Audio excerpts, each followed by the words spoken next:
नमस्कार, मी प्राजक्ता धर्माधिकारी. सातबाराच्या बातम्यांमध्ये आपल्या सगळ्यांचं स्वागत. वरुण राजा राज्यभर आपली कृपा दाखवत असला तरी राज्याच्या अनेक भागांमध्ये अजूनही दुष्काळाचं चित्र आहे.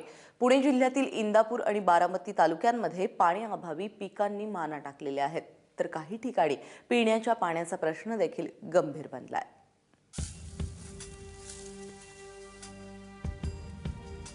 सुकलेली पिकं,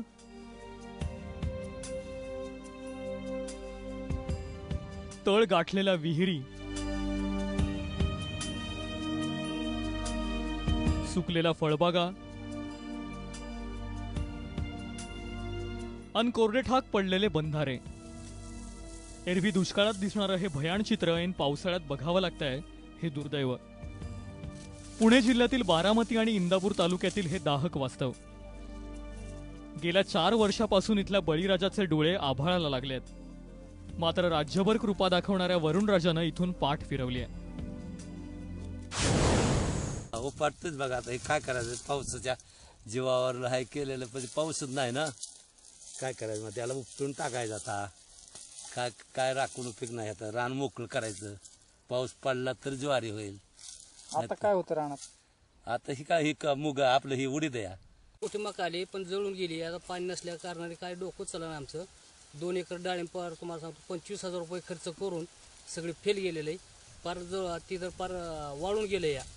आणि इतकं मोठं नुकसान की पिया सगळं पाणी नाही आमच्या इथं.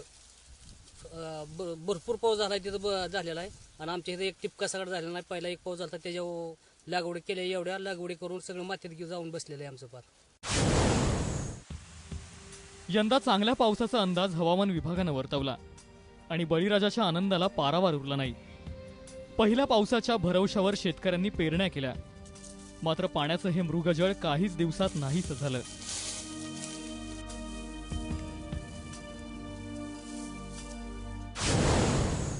पाऊस पाणी नसल्यामुळे आमच्या रानातली धानं जळून गेली. 1000 रुपये खर्च केल्यानंतरही पाऊस पडला नाही. ही धानं जळायला लागल्यामुळे आम्हाला काढायची वेळ आली.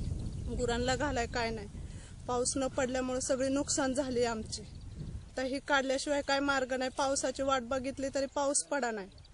पाऊस पडला तरी ही रानात दुसरं धान पेरणार नाही. पेरलं तरी 1000 रुपये खर्च होणार नाही. पाऊस पडला तरी नुकसान होणार आहे आमचं. असली मका आली या, जळून चालली या. 6 एकर केलेली मका सगळी खाक झाली या. आता प्यायला पाणी नाही. लय दुष्काळ आहे. सगळीकडे पाऊस पडतोय, आमच्याकडे कसलाच पाऊस पडा नाही. काय करायचं आम्ही? जिथं शेतात पिकच तग धरू शकली नाही, तिथं या मुक्या जनावरांची भूक कशी भागणार? तोंडाला येईल इतकाही चारा इथं आला नाही. पावसाळ्यातही चारा विकत आणून जनावरांना द्यावा लागतोय. पिकं सगळी जळून गेल्यात. पिकांचं जनावरांसाठी चारा सगळा आता कसा उपलब्ध करायचा ही मोठा प्रश्न पडलाय. तर आता पाऊस पडेल का नाही ह्याची शाश्वती नाही. त्यामुळे आम्ही काही आता करू शकत नाही. जनावर कधी जगायचा हा आमच्यामुळे मोठा प्रश्न पडलाय. बारामती तालुक्यातील 64 गावं तर इंदापूर तालुक्यातील 34 गावं शासनानं दुष्काळग्रस्त जाहीर केली आहेत.